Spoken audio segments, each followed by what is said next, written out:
This episode is brought to you by MeUndies. While MeUndies can't totally help your love life this Valentine's Day, they can offer you insanely comfy undies and loungewear to buy or gift. MeUndies has so many awesome Valentine's Day prints and styles. Plus, you can match with your partner, friends, or even your pets. This Valentine's Day, give the gift that'll keep them thinking of you and score huge site-wide savings at MeUndies.com/Spotify. That's MeUndies.com/Spotify. MeUndies. Comfort from the outside in.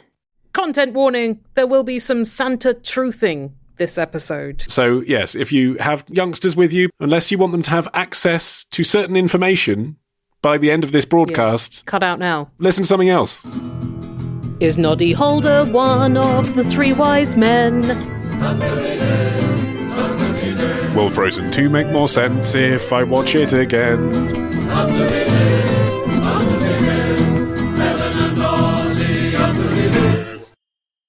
Well, I'm already thoroughly in the Christmas spirit, Ollie, because the other day Martin and I went to the Spam Museum in Austin, Minnesota. Of course you did. A top-notch spam museum, I must say. It's the best one I've been to, I think. Yep. I mean, what else in the TripAdvisor list happens in Austin, Minnesota for you to get to the Spam Museum? Oh, there's a really big sculpture of a cow. Right. I can see why you went to the Spam Museum now. Yep. We went to both. They had a very good gift shop, and they also had their Christmas tree up, and it was decorated with little plush spams and spam-branded fly swats. My favourite exhibit was this plaque that said, there are over 13 flavours of spam. And yet it didn't say there are 14 flavours of spam. So what happened between the 13th and the 14th? Well, I posited that the number of flavours of spam is a transcendental number, like pi. Like, in order to list it, you have to go to like an infinite number of digits. No, I know exactly what happened there. It's the same as when, if we were writing a press release for our show and we're like, over 1,000 5-star reviews on iTunes. When you write it, you don't know what's going to happen in the future, do you? So they know that when they wrote the plaque, there were 13. What if there are 17 now? They don't want it to look hopelessly out of date by saying there are 13. Or maybe they have like seasonal flavours, which they like only have for a couple of months and then it goes. So they're like, well, sometimes we've got Can't 15, put that on a sometimes plaque. there's 14. But then you say there are at least 13 flavours of spam. Fine, but they may not have the budget to employ someone with your degree of linguistic flair, Helen, to write the plaque for them.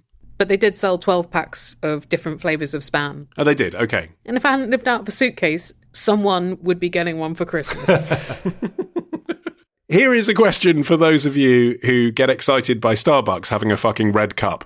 It's from Matt, who says, as I was snacking on some Christmas chocolate, I began to wonder why it was so many Christmas treats are peppermint flavoured. Helen, answer me this. Is peppermint simply a flavour that caught on over the winter holiday season, or is there a deeper connection to the holidays? Does the cool sensation of peppermint bring winter to mind, or is there a different symbolic connection? Not that I could find, but I did find that there's an amazing amount of bullshit around about the origins of peppermint candy canes. And that is people have retconned the classic red and white candy cane with the little bent top. And they're saying, no, it's a J for Jesus. And the white represents the purity of Jesus, and the red represents the blood he shed. And the peppermint represents the hyssop plant that was used for purifying in the Bible. Right, but actually, I'm imagining it was like a gift given away by FAO Schwartz as a promotional item. Am I close? I'm sorry to say, it's really not that interesting. And it is American as well, because I think in Britain, peppermint is not a festive flavour. I think orangey chocolate is our festive flavour, or just the whole mince pie, Christmas cake, Christmas pudding, fruity splodge. Or the mulled wine. Mulled wine, that's the biggie, isn't it? Flush your toilet with some mulled wine to get into the festive spirit. Yeah. Candy canes have been around for a really long time. Like, the history of that is quite fuzzy, which is why people were probably like, well, in 1670, Bishop Christmasford made a Jesus-shaped sugar stick. But people used to give babies sticks of sugar to suck on to kind of soothe their gums, and they were originally just nothing flavour. That's actually not so crazy, because they still do that. When we had Toby, the midwife came round, she needed to make him cry to see whether he could cry. Okay, can he? He can. He very much can. Congratulations. A genius. But then, once she'd done that to soothe him, she had some sugar water, which she gave him, which is the only thing I guess they give babies apart from milk. So... yeah, it's hard to pinpoint where it came about and where the stripes came in, because also Seaside Rock, it's basically Seaside Rock, isn't it? Except commercialised for Christmas. Yeah, but also the cane shape. I mean, I've never done this, but I suspect people do or used to hang them on Christmas trees, right? So it's bespoke for Christmas, whereas rock, you couldn't put that on a Christmas tree, really, without causing the whole thing to fall down. It is heavy. There is a Swedish sweet called polka gris, which was invented in the mid-19th century, which is a mint-flavoured candy cane. So maybe that ended up in the US because there's quite a lot of Swedish immigration to there and Swedish stuff in the Christmas elements. But like there are a couple of people that get a lot of the credit for the modern day stripy curved candy cane dominance. One of them is a guy called Bob McCormack. He had a company that in the first half of the 20th century was one of the world's largest peppermint candy cane producers, selling 500,000 candy canes per day at their peak. So he either invented the stripes or just popularized them. And so then everyone was like, we must put stripes on, we must put mint in. And then the hook, again, it's hard to find who originated the hook because there's so much bullshit, and it's definitely not a hook for Jesus or to represent a shepherd's staff in the nativity. But no one was that great at doing the hooks without them breaking until Father Gregory Keller, who invented something called the Keller machine that put crooks in candy canes. And he was the brother-in-law of Bob McCormack, the popularizer of candy canes. But Bob McCormack, the popularizer of candy canes, had been trying to bend the candy canes, but about 22% of them broke and had to be thrown away. And so his brother-in-law, Father Gregory Keller, automated that process with the Keller machine, and thus candy canes were perfectly candy cane shaped every time. So I think it is just like, once that becomes an emblem of Christmas, everyone is going to jump on it, aren't they? Because they were like, well, that's Christmas and we must make money from it too. One thing I would say for candy canes is if I found one from last Christmas at the back of the cupboard, I'd still eat it. I wouldn't be concerned about the best before date on a candy cane. I'd probably eat one that's 10 years old. Yeah, they don't really go off. There are a couple of uses. Like you could stir a festive coffee with one or a festive hot chocolate. That could be quite nice. I'm very fond of peppermint bark, which is just chocolate with a smashed up candy cane in it. Mm-hmm. I looked for a really long time, I think an abnormally long time, to find why mint specifically. And there's no solid explanation that I was satisfied with. I think Matt might be right when he says, does the cool sensation of peppermint bring winter to mind?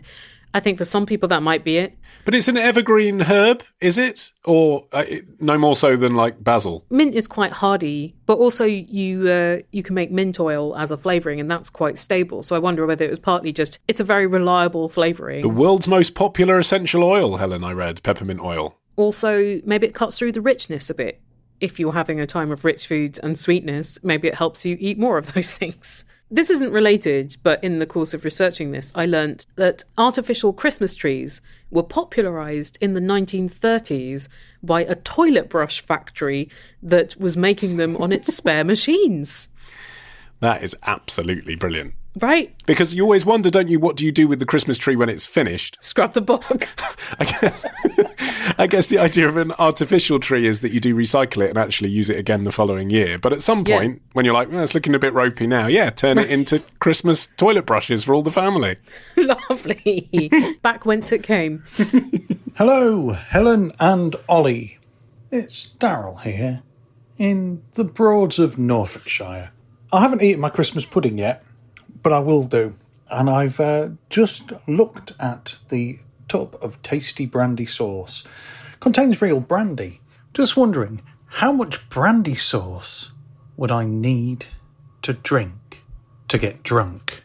It is an interesting subject, this, because, the assumption that I'd always made, and the myth that is spread around, is that you can't get drunk from alcohol in food because the heat burns the alcohol off. But is brandy sauce cooked? Well, you put your finger on the issue. It's true that alcohol gets burned off if, for example, you leave it for 2 hours baking.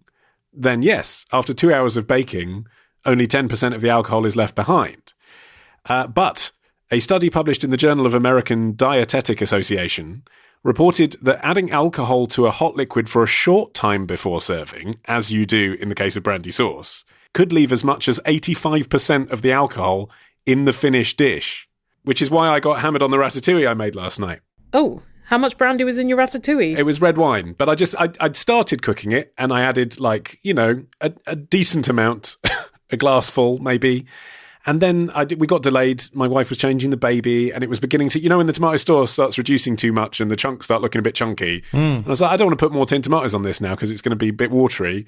Go on, stick some more wine on it. I put another glass of wine on, and I think I got drunk on the ratatouille. It was great. It really pokes out your vegetables. Yeah. So here, for example, is a typical recipe. This is from the BBC Food website for brandy sauce. Right. It's only 2 parts. 1, melt the butter and stir in the flour. Cook for 2 minutes, then stir in the milk.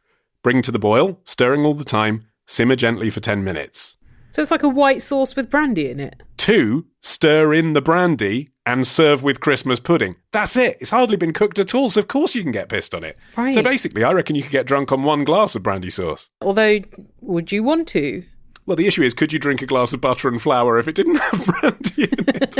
And I would say, no thanks. You don't want to just drink a load of white sauce? What is wrong with you?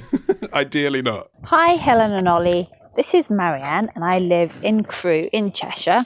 And I have a question relating to my eldest son. He still believes in Father Christmas, which is all very lovely, but he is in his first year of high school. And I don't know what the best thing to do is.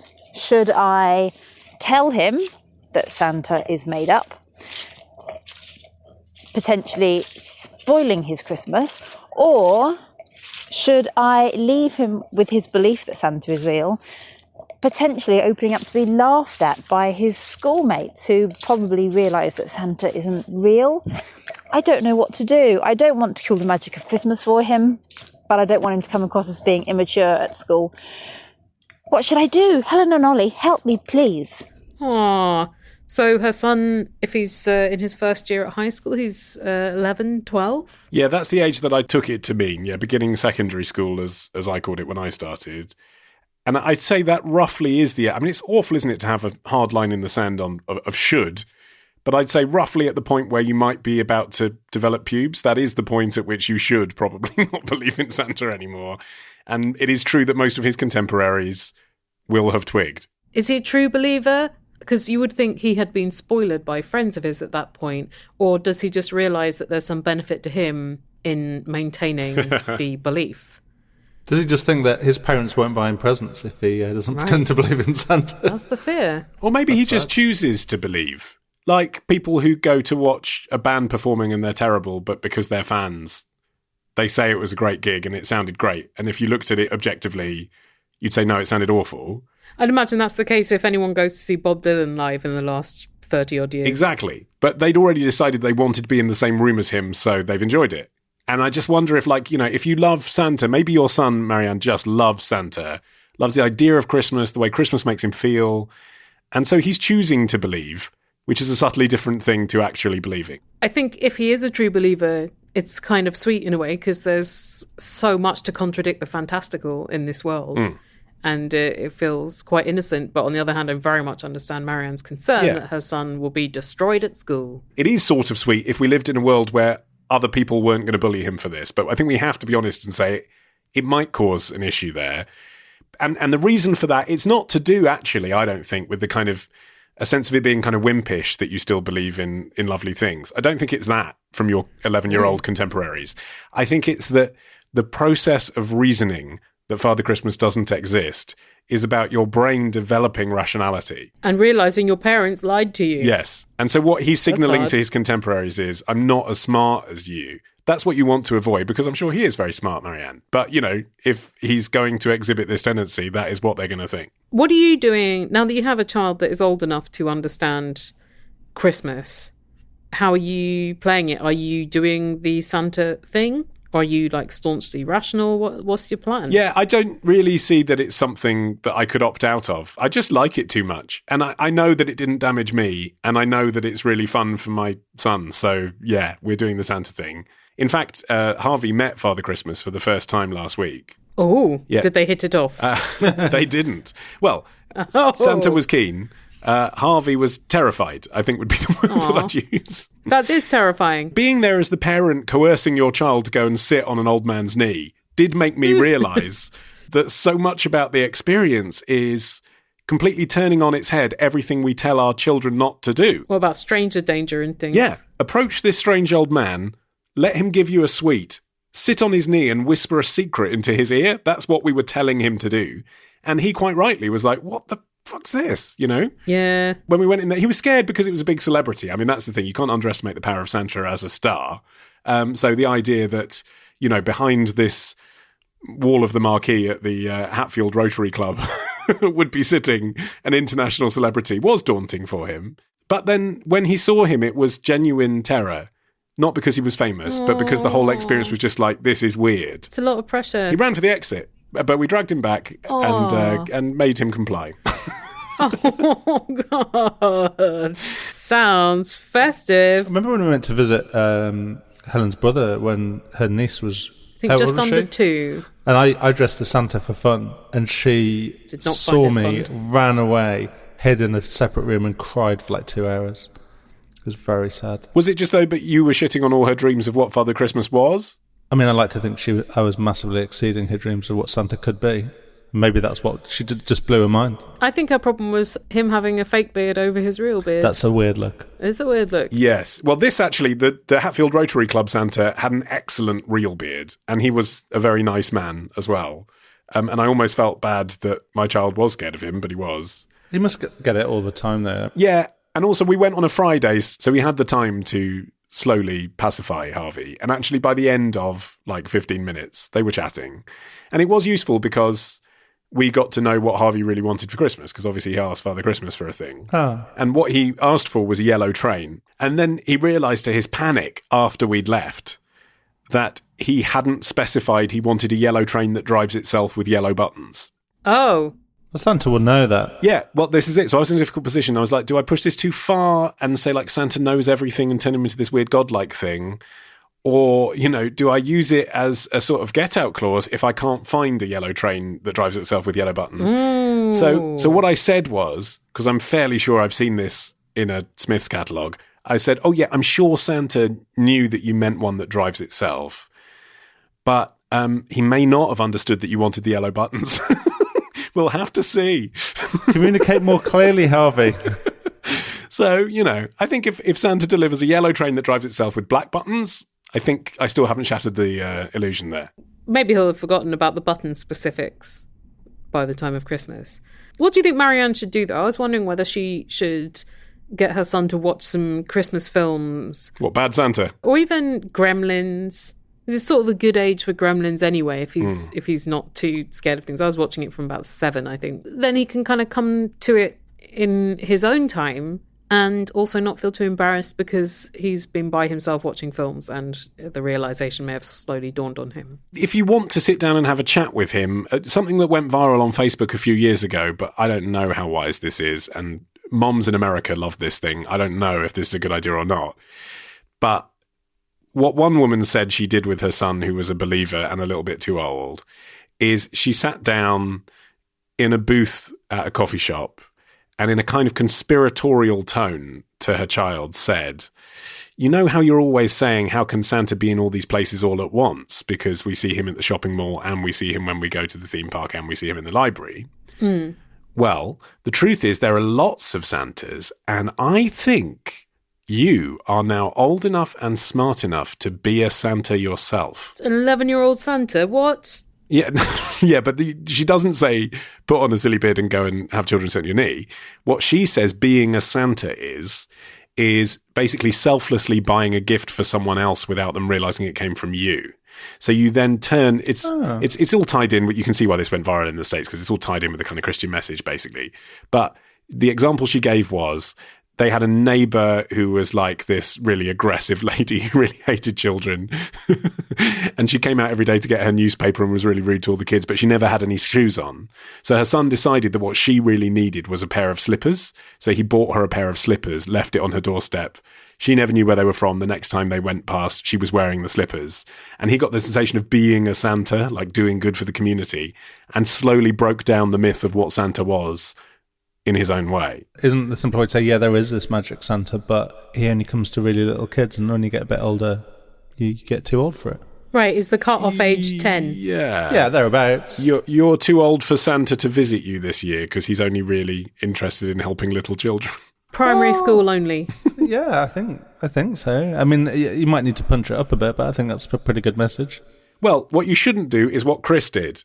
He's written in to say, on Christmas Eve, when I was 9 and my sister was 5, I told her that I'd heard on the news that Father Christmas had died. Oh, God, it sucks being the younger sibling. Helen, answer me this. What's the worst joke you've ever played on a member of your family? I fucking wish. Remember, I was the youngest by quite some way, which means I was the most vulnerable in most danger of pranks when I was young, which is why I grew up cynical, just as a form of self-protection. Trust no one. So I don't think I was particularly good at jokes because of this. You can't become great when you're just in defensive mode all the time. One thing that I did enjoy, though, we had kind of prank gifts in my family, and for years, different people would get given this box of pastels, like art chalks. So they'd be wrapped up, and like you'd think you got through Christmas, and then like Dad would open the oven door and pull out this wrapped box of pastels. But it wasn't the actual Christmas present they gave young Helen, right? You did get a real Christmas present too. Yeah, this was like, it would go to different members of the family as well. You had to kind of palm it off onto someone else. And also there was one year where my dad used to hide a brick in my brother's school bag because he had to walk up a big hill to get to school. And so my brother painted a face on it and wrapped it up and gave it to my dad. And then it lived under one of the stereo speakers very happily for years, propping it up. Did you get pranked? My eldest brother did tell me that the world was going to end in 1992. So I spent like the 3 years preceding 1992 just like shit scared about it. That's horrible. Now, was that a prank, or was that just kind of like filling a Sunday afternoon? Like, let's just convince Helen of something. I mean, it's not really a prank, is it? Right, it's just, probably. They probably just organically started chatting to you, and they're like, oh my God, she's so vulnerable, she's going to go for this. Let's embellish. Yeah. My mum taught me some of her boarding school pranks, and she got me to do one where you sew up the legs of someone's pajamas. I chose my brother Andy. You sew up their legs at the knee and then fill them with talcum powder. So when they put their legs into their pajamas, they're like, wait, it won't go in. And then this cloud of talcum powder comes out. It's not a great prank, though, is it? That sounds like a really sweet prank. It's a bit shit, though. Yeah, I agree. I went to boarding school, and if you really wanted to victimise someone, you do a shit in their bed. Do you know what I mean? You wouldn't put talcum powder in their pajamas. People actually do that. Well, no, I didn't. But if you really wanted to make an impact, if you wanted everyone to see a kid struggling, that's what you do. Children are absolutely merciless. One thing that I do remember that we did was we took a friend of mine who was very gullible and always trying to impress everybody by kind of acquiescing to stuff, and told him that we were really into theme park rides at the time. We were like 11 years old. Told him that we'd built a simulator in the bedroom. And, it was like a load of dressing gown cords that he had to hold on to as straps and various different things he had to put his fingers in. So it was different sensations and stuff. And it all led up to him being put into a cupboard so that we could move the cupboard around and simulate him being on a plane or whatever it was. But anyway, after a few minutes of that, we just put the cupboard down so that the door that opened out was face down into the ground so he couldn't get out. And then there were 3 little breathing holes on the back of the cupboard, and Lewis Flexer came in and farted through them. That's monstrous. Yeah. British public schools sound shit. Pranks just, I find them hard to enjoy. They're really my family wasn't a pranky family. I once gave my dad asked for a glass of red wine, and I gave him a glass of water with some red food colouring in. And he was like, what's this? Can I have some wine? And so I went and got him some wine. If you've got a question, then email your question. If you've got a question, then email your question to answer me this podcast at googlemail.com. Answer me this podcast at googlemail.com. Answer me this podcast at googlemail.com.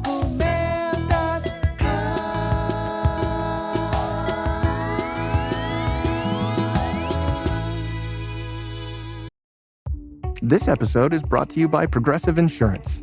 Do you ever find yourself playing the budgeting game? Well, with the Name Your Price tool from Progressive, you can find options that fit your budget and potentially lower your bills. Try it at Progressive.com.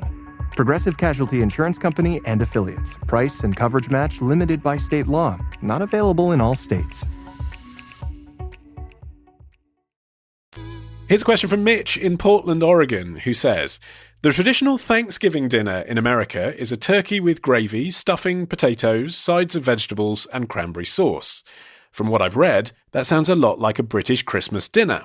Yeah. I would add the revoltingly euphemistic pigs in blankets, and then yes. I'm especially surprised, continues Mitch, that both dinners have cranberry sauce, which is otherwise rarely eaten, at least in America. There are some differences, though. For example, Americans tend to mash our potatoes for Thanksgiving and serve them with gravy, whilst Britons appear more likely to roast their potatoes. Can you imagine mashed potato at Christmas, Helen? I'd torch the place. Different families add different foods, but desserts appear to be the biggest distinction. Americans have pumpkin pie and pecan pie. Okay. Whilst Britons have Christmas pudding and mincemeat pie. I mean, equally disgusting, Also, to be fair. Yeah. I like mince pie. That's a good pie. Mitch helpfully then does our job for us in the following sentence. Americans won't know what those are, so contrary to what Americans call pudding, Christmas pudding appears to be a fruit dessert that is aged, spiced and liquored, while mince pie is a sweet pie with a fruit filling. Thanks for that, Mitch. Don't mince-splain to us. But, he says, the staple components of American Thanksgiving and British Christmas dinners, turkey, gravy, stuffing, potatoes, veggie and cranberry sauce, can't just be coincidentally identical, can they? Particularly the cranberry sauce. Can it? I know that turkeys are American.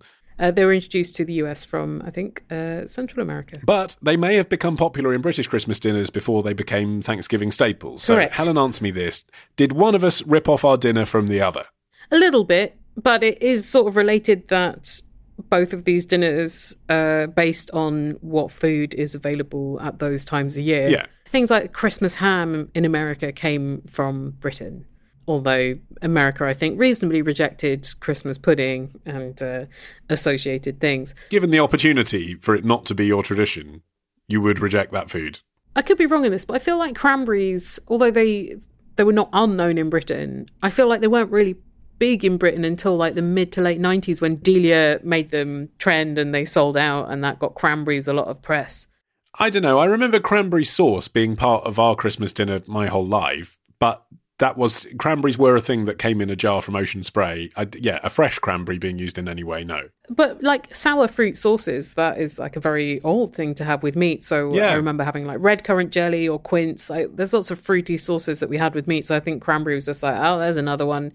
Turkey wasn't super common as the Christmas meat in Britain until the 1950s because it was really, really expensive. And also in the 1950s, refrigeration was a lot more common. So people could have these birds that would putresce, whereas before, if they had goose or game, you could hang it. Mm. But apparently the first person in the UK to eat a turkey for Christmas was Henry VIII. So that's going back to the 16th century. But that's not a massive surprise because when you say he ate a turkey for Christmas... one of every animal exactly. at Christmas. He ate the entire animal totally. kingdom throughout December. One of those happened to be a turkey on Christmas Day. A regular Noah's Ark in his bowels. And so turkeys were around because they had been brought to Europe by the Spanish, who had been over to Central America and brought a load of things back in the 16th century.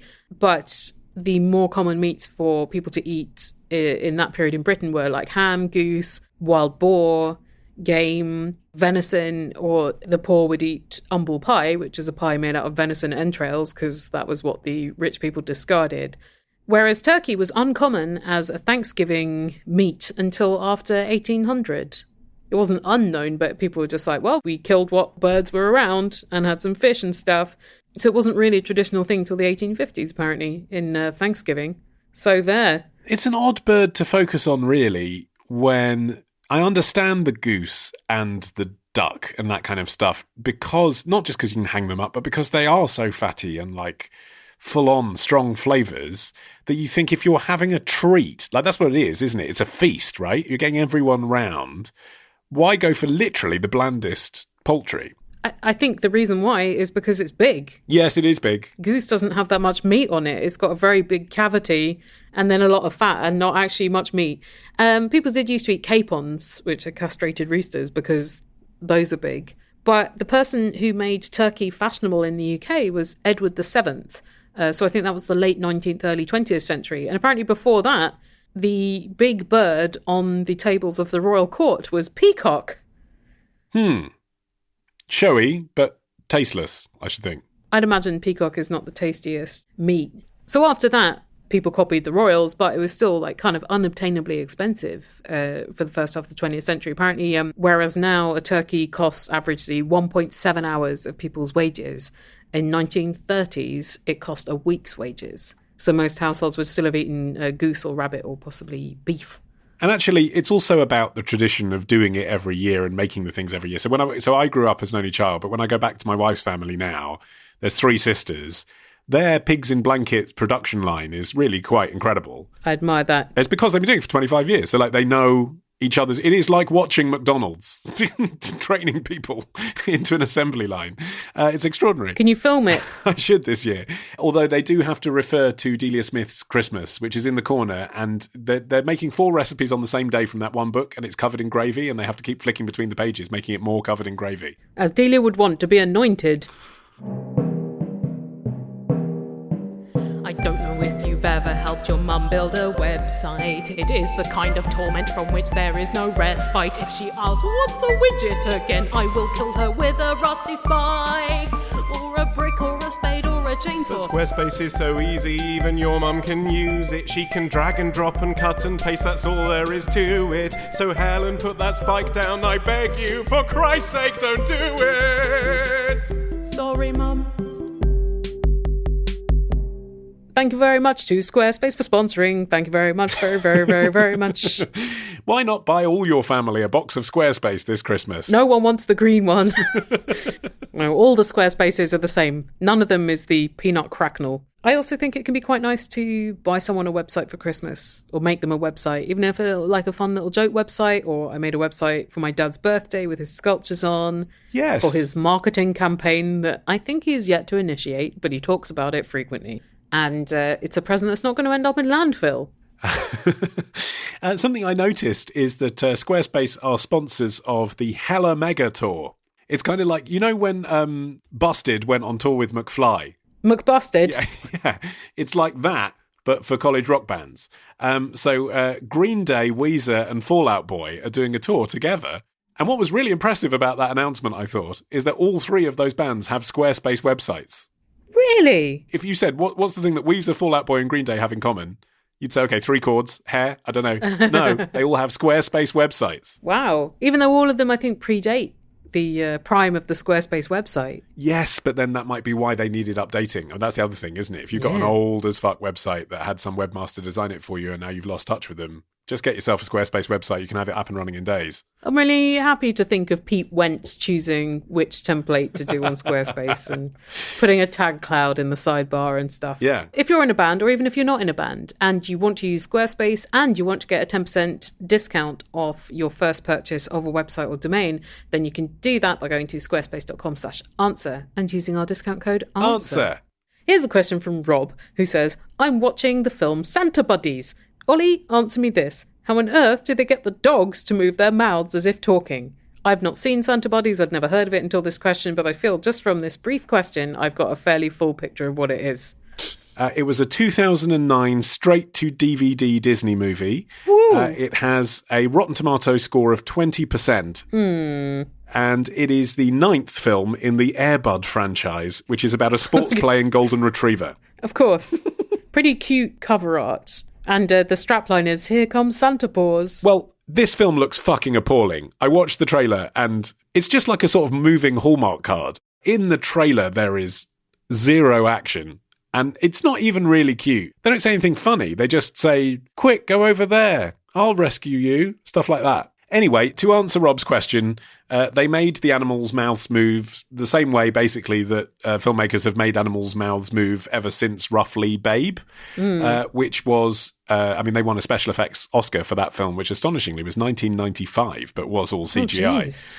So what they did with Babe, what they pioneered there, is they filmed real animals, but then they used a computer-modelled version of a scan of the sculptures that they'd used to create the animatronics, because as well as having animal actors, they had animatronic versions of those animals to do complex things. And so they had a really lifelike, detailed computer model, which they could then merge with the real footage. And even though it was 1995 and they didn't have a lot of computer power, because they were using Windows 95 to make Babe. Can you imagine how awful that would have been? Imagine Clippy popping up. It looks like you're trying to make an animated film. What they did is they just used like the snout or the dog's mouth or the eyes, the eyebrows. They take a little piece of it and superimpose the computer imagery on top of the real thing. So it was the real animal apart from the mouth, which they could manipulate. And essentially, that they haven't really changed technology since then. That's what they use in all these movies. So they're real dogs. They're trained animal actors, so they can get them to look sad or irritated or happy or, whatever. I think possibly they get lots of shots of them barking and chewing and manipulate some of those. But basically, they use a computer model to make their mouth move. That's it. Right, I could have predicted that, really, like how sure. you make it look like an animal's talking in a film. Like you probably could have predicted all of Santa Buddies if you watched it. Although I think the thing that maybe you couldn't predict is what happened on the set of the predecessor of that film, Snow Buddies. It's really horrible. Oh no, did a dog die? Not one, Helen. 5. Whoa, shit. Yeah. How did they manage that? This is sad, but I had an entertaining hour looking at the website of the American Humane Association for the answer to this question. So, you know the group they put on the end of the film, no animal was harmed in the making of this film. Right. That disclaimer you only get if the American Humane Association come to your film set, supervise the action, and indeed decree that no animal has been harmed. In the case of Snow Buddies, they couldn't put that. It simply says American Humane monitored the animal action. And if you go to the website, you find out why. It's that 5 of the puppies were killed on set because there was a virus which they noticed too late. It was February in British Columbia when they were filming it, so it spread quickly amongst all the puppies, who had travelled to the set by plane for over 3,000 miles, then by car, a trip of longer than 12 hours, and in cold weather as well, because Canada. And then it turned out that they were younger than they should have been. They were 6-week-old puppies rather than 8-week-old puppies. Whoa! Which the makers blamed on the breeder and the breeder blamed on the makers. But essentially, yeah, dead dogs in that franchise. Not nice. Oh my God. Did they just replace them with other puppies? Yeah, of course. I mean, they have 60 puppies on set, but still, to lose 5 in a kid's film, not good. Now that would get a lot more attention, I think. I think, yeah, well, this is just ever so slightly pre-internet, I guess, in terms of people following up on this stuff. But as far as we know, the death count on Santa Buddies is 0. Okay, good. Although I did enjoy this sentence from the American Humane Association's devastating critique of Snow Buddies. Bee dog and puppy paws breakdancing and spinning near a boombox was achieved using CGI. Oh, good news. Yeah, just in case you were worried that all that breakdancing they made the puppies do might have been bad for their spine. But I guess, the history of animals being used in films, like the reason that they have the American Humane Association monitoring the action is because lots of animals did die. Like Ben-Hur famously killed 100 horses, I think it was, making that film. What? All of those westerns where horses went over cliffs, that wasn't trick photography then. They killed the horse because there was there was no special effects. That's what they had to do to get that shot. Or they could have written a different plot. There are some recent animal atrocities as well that I've been reading about. Oh, great. Merry Christmas. These are accidents, but have a think about this in case you're going to watch any of these light-hearted movies this Christmas time. According to The Hollywood Reporter, uncontested as far as I can see by the studios concerned, a chipmunk was fatally squashed in the 2006 Matthew McConaughey, Sarah Jessica Parker romantic comedy Failure to Launch. I have not seen it and therefore do not know what the chipmunk's role in the film was. I assume just a joke shot, but it was on set. The handler was playing with the chipmunk. It was on their shoulder and then it got squashed. I think someone stepped on it. Oh. In 2003, over 4 days during the filming of Disney's Pirates of the Caribbean, The Curse of the Black Pearl, crew members had taken no precautions to protect marine life when they set off special effects explosions in the ocean, killing dozens of fish and squid. It's hard to care about squid, I feel. They're mesmerising creatures. I mean, this is where the American Humane Association has an issue, I suppose. Everyone wants to make sure the puppies are looked after. I'm not sure people care about the squid. I guess if you have a Humane Association, they have to represent all animals. The one I was worried about was Mr. Ed. Yeah. Because I was thinking, okay, so if animals moving their mouths basically started with Babe, what about the decades of films before where animals moved their mouths? Dr. Dolittle. And then I thought, what about Mr. Ed? Like one of the biggest stars of TV in the 60s, a horse that could talk. How did they make Mr. Ed's mouth move? Well, horses are quite intelligent animals. There's that famous horse that could count, but obviously it couldn't count. It was just taking cues from its owner. And also, I've seen Mr. Ed. It's not very convincing. Mr. Ed is saying "Oh, I'd like some hay," and the mouth is going Yeah. It's not a very close lip sync. Nonetheless, the mouth is moving in days when we know the technology didn't exist to manipulate that frame by frame. So, how did they do it? They probably just trained him to like move his mouth when he got a sugar cube or something. Okay, And you'll be reassured to know, Martin, that indeed, Right. in later seasons, he had learned to wag his lips whenever his hoof was touched because he was Mr. Ed. That was his day job. So they did find a way to get him to do that. But for the first season, it was a wire. They tied a wire to his gums. Oh, no. And then you think, God, it's a sitcom. Like, he's not happy in this sitcom. He's Matthew Perry. Are you suggesting Matthew Perry's mouth was moved by a wire? I wouldn't be surprised. Some of those later episodes, I mean, he's dead behind the eyes, but the mouth is still moving. He had a very rough time during the filming of Friends. He did. But it was probably rougher for Mr. Ed, to be fair. Helen, Oliver, though life is full of questions, there are answers you must know. 1. No, it will not fall off, but moderation in all things. 2. Yes, there probably is, but we won't find out in our lifetimes. 3. Most people prefer Connery, but my personal favorite is Dalton. 4. If you try and slip a 1, it would ruin your friendship. Yes. If you're enjoying this episode of Festive Questions and you want to hear even more, such as how to salvage the situation if your partner's bought you a brilliant present and you got them something shit, then do check out the Answer Me This Christmas album. Yes, it's 1 hour of very interesting festive questions. It's evergreen, like the toilet brush trees. Or the Will Young song. Not his best. Wasn't that a Westlife cover? I think it was, yes. It's No Leave Right Now. Damn right. If you're talking about evergreen Will Young songs, or that one with the video directed by Baz Luhrmann, Your Game, that's it. Oh yeah, that's quite good, yeah. Yeah, but still, no Leave Right Now. I mean, Leave Right Now was the peak, wasn't it? But anyway, back to the Answer Me This Christmas. Oh, yeah. Which is an hour of relevant every year festive questions. And it's yours for under £3 when you buy it directly from us at answermethisstore.com. Although if you do buy it from Amazon for an extra 49 pence, which we'll never see, that's how Jeff Bezos got so rich. You might nonetheless help boost our place in the album charts. I did check it out today. Previously a top 10 smash, the Answer Me This Christmas album. We are currently at number 17,151. That's the desired spot. We're culty, like we don't need to be in the top 17,000. We like to keep it cool. Here's a question from Aaron from Suffolk. He says, being a frugal sort, I've been planning my Christmas purchases for my close family very carefully. But in some more extended cases, I am going to resort to making or creating presents rather than buying. Yeah, not a last resort in your view, Helen? Love it. My brother used to stay up late on Christmas Eve making cassette tapes for everyone in the family because inevitably he had not been to the shops. So, Helen, answer me this. What is the best non-bought present you've ever received from someone?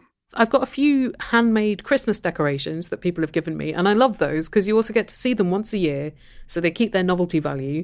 And I'm like, oh, a friend, and it's just part of a fun collection. So some of my favourites there, my brother made me a bunch of Christmas decorations out of cigarette cards with injuries on, like different bandaging techniques. And my friend Ellie made me some baubles with different podcasters on. Wow. Yes. Like who? Glyn Washington from Snap Judgment's on there, Erin Mankey from Law, Caitlin Prest. That was a hell of a present. That sounds like a business on Etsy. That could be her sideline, if she weren't already quite busy with her real job. I don't think anyone close to me has ever given me a handmade present, really. But have I not given you some like bullshit that I made? No, and in fact, I've dropped subtle hints to you previously that I'd like you to make me a handmade thing, but you never have. Oh, I'm sorry. I'd very much love to have, when you were going through that phase of doing your Robert Plant puppets and stuff, I was like, yeah, I'll have me some of that, but no. Yeah, although Robert Plant did take like a week. Yeah, that's what I wanted, Helen. I wanted a week of your time. Okay, did you want meatloaf? I mean, yes, obviously. Yeah, that would be great. But people that I don't know that well have, bizarrely, Jenny Jones, the Green Party member of the House of Lords. She used to be a guest on my radio show. Yeah, I've been on a radio show with Jenny Jones. Have you? She's very nice. She bought me a pot of homemade jam. My friend Marie found George Orwell's recipe for marmalade and gave me a jar of it. And I kept it because it felt like something I shouldn't open and use because then I wouldn't have it anymore. So that's the problem with giving me jam. But I think that is quite a good present, particularly if you can make a nice label for things like jams or homemade biscuits or something. My interests tend to the savoury, as you know. Yeah. And it makes me feel like it's an inappropriate present. I don't feel like I could, even if I put it in a nice jar with a ribbon, really give someone some of my garam masala or pesto. It just doesn't feel right. What about if you were like making sloe gin or blackberry gin or something like that, where there was effort implied because you would have had to plan it several months ahead, but it's fairly low cost? Yeah, stuck some blackberries in a bottle of gin. Right, and then make a pretty label. Yeah. Here's a question from Maria in Manchester, who says, Ollie, answer me this. How does post get to people on ships, specifically in the merchant navy? I want to send my friend an advent calendar as he's offshore for months at a time. A while ago, he gave me the address of the company's HQ in the UK so I can send it via them. But then how does it get to him? And am I allowed to send a chocolate advent calendar? Is there anything I can't send, or is it just the usual Royal Mail restrictions? That is categorically not the usual Royal Mail restrictions, no. Okay. And how does the post get to people on ships? I mean, the answer is plain, basically. Plain and then loaded on at ports. Right. But you are right that to get a parcel to your friend of any kind, you'd need to go through his company's HQ in the first instance. So you need to know what ship he's on from them, which shipping company to contact from them. Then you'll need to find the address and or phone number to contact them and ask their protocols, because each shipping company is going to have different regulations about what is allowed on board. And you'll need to find out about port dates to be able to actually get the post onto the ship. Well, like I was saying earlier, maybe do a website for an advent calendar instead, because that's more likely to get to him. Well, no, I think it's possible. There's just a bit of planning. And I should say, actually, for those of you who don't know, like the difference between the Merchant Navy and the Royal Navy, which is part of the Armed Forces. So the Merchant Navy is a network of private shipping companies. So they're transporting goods and food and stuff like that to and from Britain. They're basically commercial operations, but technically they could be called upon in the event of war to support the Royal Navy. So that's why they're the Merchant Navy. Right. Otherwise, they're just privately run ships. So depending on what company he works for, it should be fairly straightforward to find out what you can send. However, if it were the Royal Navy, you'd need to send it via the BFPO, the British Forces Post Office. And they, unsurprisingly, since they have people on board with guns and who need to be available in an emergency, they have many restrictions. I asked my friend Laura, who works for the British Forces Broadcasting Service, about this, and she forwarded us a 10-page PDF about what is restricted. Wow. Examples are jazz mags, by which I mean porn, not saxophones. Also banned. And that's actually not because they don't want you to masturbate, it's because they don't want to offend the cultural values of a nation you might be sailing through. You can't have aerosols. You can have alcohol, which is 24% by volume or less. You can't have guns, including imitations, antiques, or toy guns. Okay. This is not a surprise when I say it, but you wouldn't necessarily think about it and send it innocently. Can't have Christmas crackers or party poppers this time of year. Right. So explosives. So basically, yeah. Fine. You're not allowed to send dry ice. I think it's amazing they have to specify that. Can you imagine saying, I'm really missing you. Can you please send me enough equipment so I can film my own meatloaf video on board? I mean, why would you? Now I'm imagining it. Yes. That would be fucking incredible. Also, I note you're not allowed to send medical waste or contaminated needles. So don't send one of those medical waste advent calendars, whatever you do. But there are no restrictions on chocolate or advent calendars. Great. So I figure if you can do that with the Royal Navy via the BFPO, which is more restrictive, then yes, you will certainly be able to send a chocolate advent calendar to your friend in the Merchant Navy. You just need to get all of your ducks in a row. And also probably do it sometime before this podcast comes out in December. Actually, not necessarily. So again, look at the deadlines for the BFPO, which are probably comparable with the Merchant Navy. Some destinations have been, so like Sierra Leone was the 25th of November, but some are the 6th of December. So like most places in the world, you can get a package to the Royal Navy on the 6th of December. So I reckon Merchant Navy, you could just about do it. Well, Advent has already begun, though. That's true. There is that. Although it's a good time to get a cut price Advent calendar, isn't it? Good point. Good point. Really thinking of you. It's a discounted Advent calendar. When your other sources are no help or meet with disapproval, where can you go when your mum doesn't know and you can't be asked to Google? Answer me this podcast at googlemail.com. 0208 123 5877. 0208 123 5877. 0208 123 5877. Right, time for a question from Layla in Australia. She's got me on my knees, etc. She says, I will be spending Christmas alone this year. My husband passed away last year, and I've chosen not to go to the bother of visiting family. I'm looking forward to spending the day alone with just my dog for company. And some would argue that would mean, of course, that you're not alone, really. Alone human-wise. I will enjoy relaxing and indulging in some nice food, etc. Sounds pretty great. So, Helen, answer me this. When people say, what are you doing for Christmas? How do I tell them, without sounding lonely and pathetic and then getting invites to other people's Christmases, that I have no wish to attend? I am not lonely or pathetic, and I will enjoy my Christmas day very much. I bet a lot of listeners can identify with this. I think you could preempt it with your tone and just be like, oh my God, I'm really looking forward to it. It's just going to be me and the dog, and this is the thing I'm going to eat, and this is the thing I'm going to watch. Yes. And what are you going to do? Like, flip the question back to them as quickly as possible. But I think if you preface whatever you're doing with your enthusiasm for that, and if you make it sound like there's a solid plan and that loneliness is not part of that plan, then they have fewer directions to go with it that will annoy you. Agree. They can't really be like, oh, are you okay? Yeah. I was worried about you alone, blah, blah, blah. What are you doing this year? I bet you're looking forward to not being burdened by any widows. That's the thing, isn't it? When other people try to express sympathy for losing your husband, but they open up a situation where you have to kind of manage their emotions, even though it's your emotions that are the important ones. And I understand that maybe they're like, want to be a good friend, and I don't want Layla to be on her own, but maybe she's too shy to ask. But if you're being a good friend, I think you can say, well, if you change your mind, you're very welcome to us. But I'll just leave that open there and like not mention it again. I think that's right. I think actually this is a useful question, not really for Layla, although Layla, thank you for writing in. I'm sorry to hear about your husband. I actually think this is a really useful question to hear for everyone else who might be in the situation of someone who's lost someone, talking to them, because I think it would be the wrong conclusion to conclude from this, by the way, that you shouldn't invite them over, because I'm sure for every Layla, there's someone else who really would love an invite. Yeah, and doesn't want to have to ask because they worry that they're a burden or something. Right. Or that no one loves them. But I think it's really important to just consider they may be a Layla underneath. And in your answers, listen really carefully when you offer them. I mean, by all means offer. Say, of course, there's always a place at our house, but don't labour the point. Yeah, open invitations. The other options are telling a lie.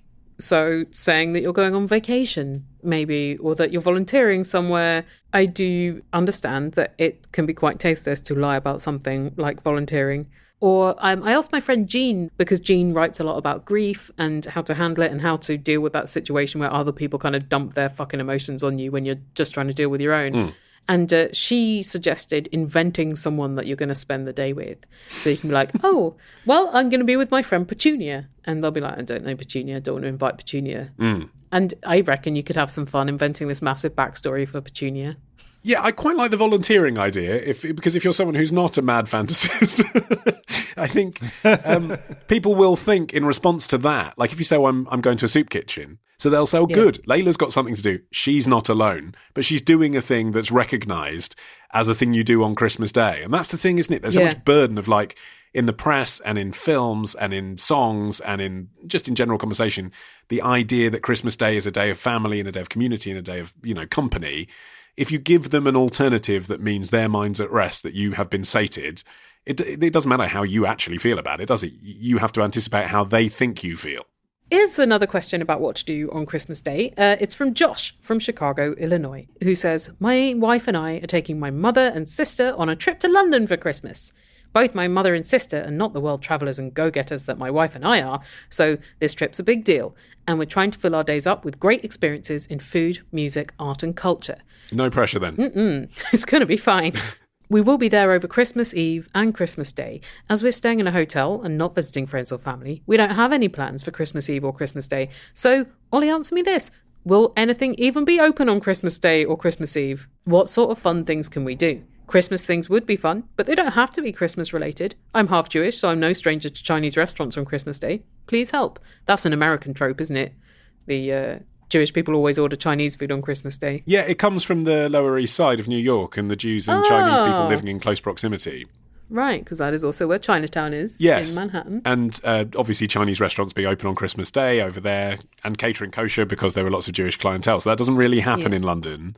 Although there are literally like 2 kosher Chinese restaurants in London, but it's not a thing. Really? And there's a lot more stuff open in the USA on Christmas Day, I would say, than in Britain as well. Yes, although actually, I mean, leaving aside the Jewish bit, Chinatown is not a bad shout because Chinatown is open on Christmas Day, or a lot of it. So if you are staying in the centre of London, Chinatown might be a good place to go for dinner. But for during the day, I've actually been in London every Christmas Day for the last 6 years because I've been covering radio shows for people. Oh, yeah. The parking is amazing, but that probably won't appeal to you.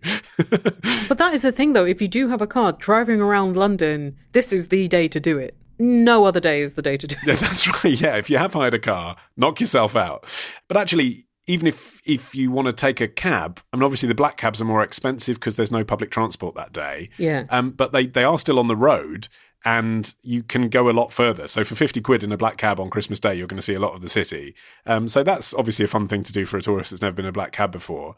But one thing I have observed is all the parks are open. Yes. Josh hasn't said which area of London he's staying in, which would be instructive for us because then we could suggest where they could walk to on Christmas Day. But basically any of the parks will be pretty good and there'll be people around. Any of the parks? So you can be like, Merry Christmas. In fact, the one to do, although you have to be there at 9 a.m, so it depends whether your jet lag has bitten, is to go to the Serpentine Lake in Hyde Park, because at 9 a.m. every Christmas Day morning, the members of the Serpentine Swimming Club do the Peter Pan Cup race. Oh my God. Which is a 100-yard swim. It's been running since 1864. And the waters are somewhere below 4 degrees centigrade. I would love to watch that. You can't dive in and join in. You have to be a member of the Serpentine Swimming Club and qualify, because otherwise you might die. But you can go and watch, right? Anyone can go and watch. Spectators are welcome, yes. It's just next to the Serpentine Cafe. That sounds fun. Also, there is a Christmas Day lunch cruise happening. It is £167 a ticket. But again, I imagine you're spending £500 a night on your hotel room in central London on Christmas Day. So that's going to be pretty memorable. It's something to do. You get a Christmas lunch as well. Think about that. Great way to see London from the river. I would imagine that food is not going to be great because I'd say London boat food doesn't have the best reputation. I think that's fair. You would be better to buy yourself some sandwiches and eat them in a taxi that's going around London, and that would be a lot cheaper. I can't really disagree, but imagine yourself as his mother from Illinois, seeing St. Paul's from the river on Christmas Day. That would be quite special, wouldn't it? I would suggest that whatever you decide to do about food, you will have to reserve meals ahead. And they're all going to be basically the same, so just go for what's convenient and the room is pretty. Well, the thing is, you're staying in a hotel, and that's what's open, hotels. So if you don't like the restaurant that is in your hotel, look into other hotels and their restaurants, because they will be open. I would also do a nice walk around like all the Christmas lights and the Christmas windows, like the Fortnum windows, that kind of stuff. And I would go to a carol service or a midnight mass or something. Yeah. I've done that a bunch, and I'm not a religious person, but it's just pretty fun, and the buildings are cool. Tourist stuff, the Body Worlds exhibition at Piccadilly Circus is open. On Christmas Day? On Christmas Day. It's open 365 days a year. God. And also, because Jews, if you go to the ice rink at JW3, which is the Jewish centre in North London, so from central London, probably £20 in a taxi, that ice rink is open on Christmas Day. I would front load the treats for Christmas Eve, like maybe book a fancy tea, because I feel like that's a great way to win over mother and sister, particularly if they're jet lagged. Yeah, Claridge's, I'd say.